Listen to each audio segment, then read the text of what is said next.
Hello, everybody, and welcome to the Hallmark Guy Podcast. I'm Baptiste, the Hallmark Guy, and I am back with a new recap and review of the 2025 Hallmark Channel's Canada Christmas movie, The More The Merrier. We are almost a month after that movie premiered. I've said it in previous episodes, it premiered on Thanksgiving week, and with the seven Thanksgiving movies, now that I'm in Kansas City and with the Hallmark Christmas experience, so many things to do around that time that start around that time. This is where I start to lose track of being able to watch them all live. So I finally watched The More the Merrier. I still have one more Thanksgiving week movie to watch. But I finally watched this one. I'm recording four episodes back to back to back to back today. So I'm going to be dressed the same way for the four episodes. And I'll record the final one, which is on Alpine Holiday, the final one for Thanksgiving, when I record the batch with the final three Hallmark Christmas movies I have to watch, which is not Grand Holidays, part of that. Before we start, change of background. I'm not recording in my living room today for the next few weeks. I'll be recording in my bedroom. So yeah, change of background. But without further ado, let's get into The More The Merrier, which premiered on Friday, November 28th, 2025 at 8, 7 Central on Hallmark Channel. It starred Rachel Boston and Brandon Penny. I'm a huge Brandon Penny fan. Every year when they release the calendar Christmas schedule, he's one of the actors I'm looking to see if he has a movie this year. So yeah, really, really excited for a Brendan Penny movie. And Rachel was good in Adventures in Love and Birding. I'm sure have seen multiple Rachel Boston movies. I'm not just that familiar with her movies though. So yeah, but still really excited about a Brendan Penny and Rachel Boston movie. I was really excited about the premise that says Alice, an emergency room doctor, volunteers to work Christmas Eve shifts at a rural hospital. During a snowy Christmas, Alice and Brian, a top-rated cardiologist, help deliver three baby boons, sparking a lasting bond. So here's my summary of the movie. Alice bought 8 dozens Christmas cookies to bring to her work at a hospital on Christmas Eve. She's also getting wreaths. She's an emergency room doctor and has volunteered to work on Christmas Eve for the past 3 years. And a big snowstorm is expected. As she gets to the hospital, she slips while trying to close her trunk. Brian catches her. Since she's carrying a lot of Christmas decor, he thinks she's a decorator coming to decorate the hospital. She just wants to make her work environment more festive. Brian is a renowned cardiologist and is volunteering to check in on a patient whose doctor is not there. And he will actually become a doctor at this hospital in the new year, being based at the hospital while serving other areas. He apparently took a big pay cut for this. Alice has a lot of Christmas activities planned for her shift, like caroling and decorating. Brian goes inspect his patient, David, a teen who had heart surgery, but he's still too formal and does not connect with him. He does not ask questions directly and asks his grandma, who used to work at the hospital and knows Alice. Christmas Day, the second rarest birthday, so they are not expecting much, they think. Uh, Alice talks about all of her plans for the night, and Brian is surprised that she's focusing on that, but she tells him everything else is covered, and if needs be, she will stop the activities. Turns out none of her colleagues know much about Alice. She has been working there for 3 years, but she works a lot and does not share much about herself. Alice is called to labor and delivery because our colleague and friend Natalie, who is also Brian's sister, is in labor a little earlier than expected, but it is going to take a while. Brian is worried for his sister because he feels like the hospital is caring too much about Christmas. Alice tells him that the hospital is in the center of a really small town, so people that are there are missing a lot of family moments. So it is for the staff and patients that they do all the Christmas things. And she's 13. No other big things is going to happen. No other big thing is going to happen. They are short staffed, so Brian proposes to stay and help, plus he's not going to leave while his sister is in labor. So Alice puts him on cookies duty, labeling each box for each room according to dietary restrictions. Alice is hiding something. She got an employment offer from a big hospital. One kid, Charlie, bumped his head, so Alice examines him And Brian observes her being really good with patients. Turns out his mom, Elena, is pregnant with twins, her sixth and seventh children. Brian is not used to deal with children. He chose this hospital for better hours and being closer to home. Alice bumps into something and things fall on the ground. Brian helps her pick them up and sees the employment offers. He tells her it is none of his business, but she tells him that she applied for some jobs and does not know which one to take yet because she got four. She wants Brian to keep it to himself because she is not announcing anything until the new year. The storm is getting worse, and the county just closed all the roads. So the hospital is in code gray, meaning all the staff needs to stay until they're relieved. It does not apply to Brian, but he's not planning on leaving because of his sister. Brian is left to take care of some of the teens that are stuck at the hospital because of the snow, but he doesn't know how to say um, what to say, and it is pretty awkward. But it's time for Natalie to give birth. She does not want Brian around. She gives birth 1 minute past midnight to the first Christmas baby of the night. Alice is touched by the birth. We have a Peter Benson cameo as Natalie's husband on the phone. He also directed the movie, and that is his second cameo this calendar Christmas after Christmas Above the Clouds, which he also directed. Brian comes to see his sister, and we learn that he divorced a few years ago. Natalie hints that Alice is single, and he tells her she's leaving. Alice and another colleague arrive at that moment, but she does not want to talk about it. Brian goes to apologize, and they talk about Natalie wanting him to ask her out, and he opens up about his divorce. Lena, the mom who is expecting twins, is in labor right as the power goes out. Thankfully, they have generators, but the ones in the maternity are not working. So they make a makeshift one in like the entry of the hospital. Alice still has not made a decision on the job offers, and she does not even know why. Brian goes to see his sister and takes care of his niece while Natalie is sleeping, and he has the sweet moment with her, and Alice sees it. Brian snapped at a nurse during a tense moment, and Alice teaches him what it is like to work at a small hospital. Alice doesn't like to talk about herself, but Brian gets her to open up about why she's moving from such a great place.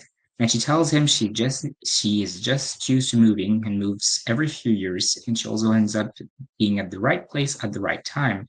Everywhere she's sent, they need her help. But Brian tells her it's a great way to not let people get close to you, and Alice is hurt. It is time for Elena to give birth, and she gives birth to two girls, and the hospital gets a call about a fourth baby on the way. In the morning, Brian apologizes to Alice, and she tells him they both keep people at distance. Brian could be softer with patients, but that is not what he wants in a doctor because he has had his own heart issues and he wants someone to level with him. He moved to the small town for less stress, but after one night at the hospital and seeing Alice handle every challenge, he starts to think that it is not the place, but him. So Alice tells him he just needs to learn the skills and come down from his pedestal, and she thinks he's going to be great. He tells her that it would be easier if she was staying. She tells him he is flirting. He asks if it is working. She says she's living. So he tells her to go out with him and then leave town. But they are cut short because Alice is called back to work. There is a Damora Hamlin cameo slash Abbott Health lad. David is on FaceTime with him because he's his heartmate. Brian apologizes to Alice for being too forward, but they are interrupted again and she needs to get back to work. The hospital is down an ambulance and cannot get to Zoe, um, and they cannot get one to Zoe, an expecting mother who, on her way to the hospital, had to stop at a bakery owned by a couple who is adopting a baby in 2 weeks. The couple do not know the birth mother, other than she's a single mom who lives close by. They are stuck at the cafe, and Zoe's contractions are getting closer. Alice and Brian meet for coffee, and she asks him if he has ever wounded kids. His ex and him said they did not, but she's remarried now and expecting her first. Alice said that before tonight, her focus was her work, but people are allowed to change.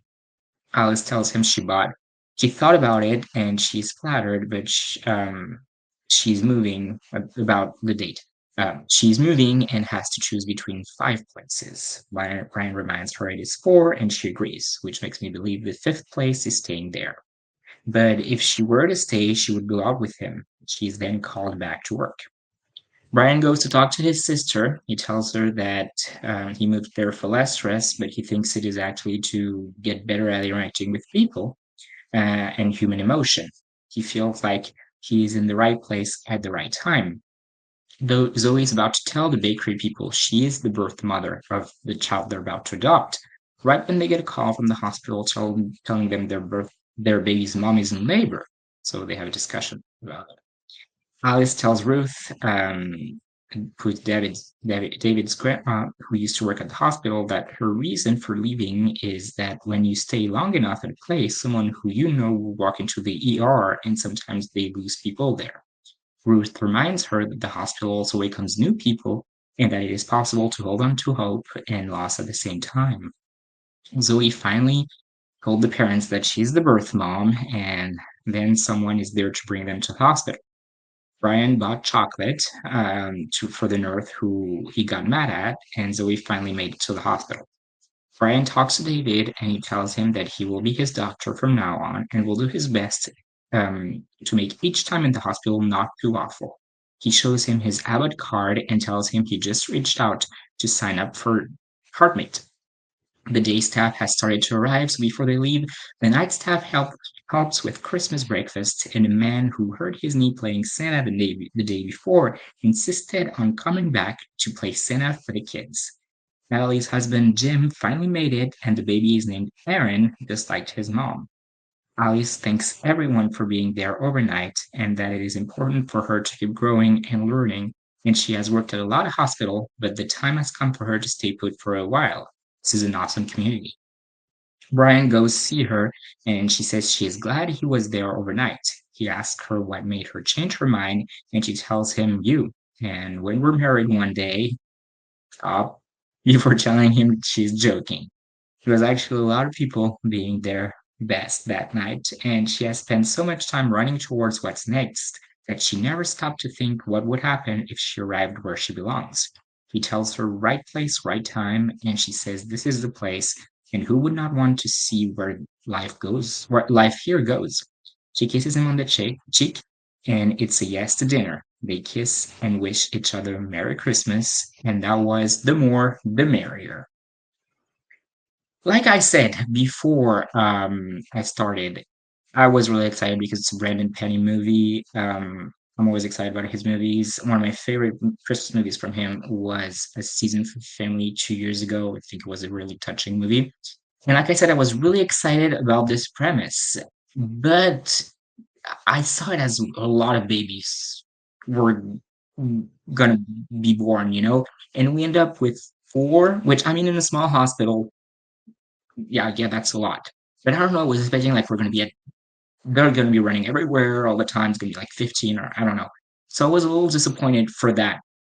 But looking now, that's what I wrote. But thinking about it now, yeah, I mean, four in a small hospital is a lot, especially on Christmas when they tell you that it's the second most rarest day to be born after February 29th because it happens every 4 years.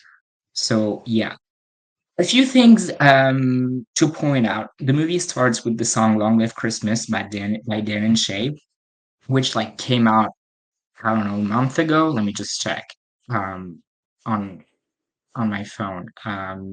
I think it came out like a few weeks before the movie, November 7th. Yeah, and the movie came out November 28th, so that's 21 days before. And like, I love how Hallmark is able to take those new songs. They did a few years ago on Open by Christmas, which was they put Santa, Can't You Hear Me? Is it the right song? With Kelly Clarkson and Ariana Grande.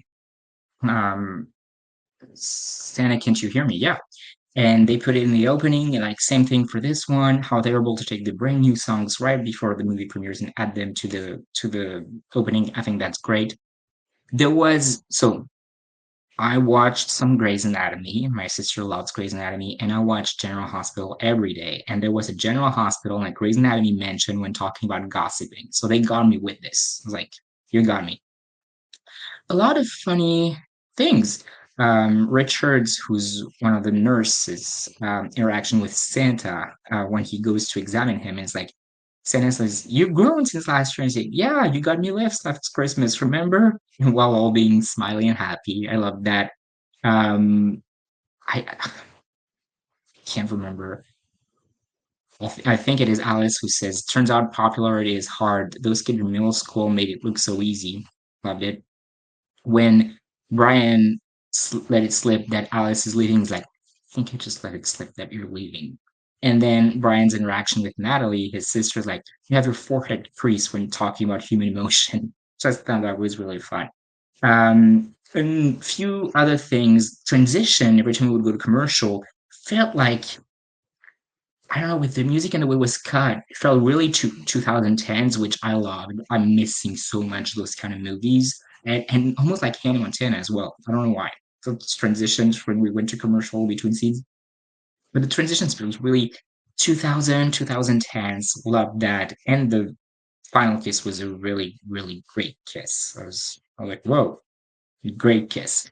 So those are all the things I love. Two things I'm like, well, I've talked about babies. The kid who has a bump on the head. Let me just Charlie, who gets a bump on the head. You go to hunt VR for that?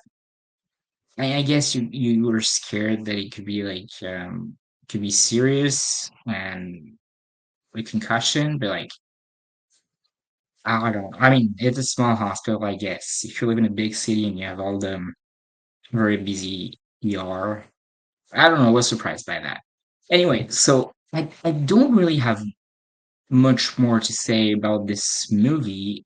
I was excited about it because I thought the premise was fun and having them with all the babies, it could be fun. But I mean, it's, it was good. It was good. I liked it. Gave it a 3.5 out of 5. Is it a movie that I'm going to be like, oh, I want to rewatch it? Not necessarily, but I've watched it. I'm recording now. I watched it like a week ago or a little less than that.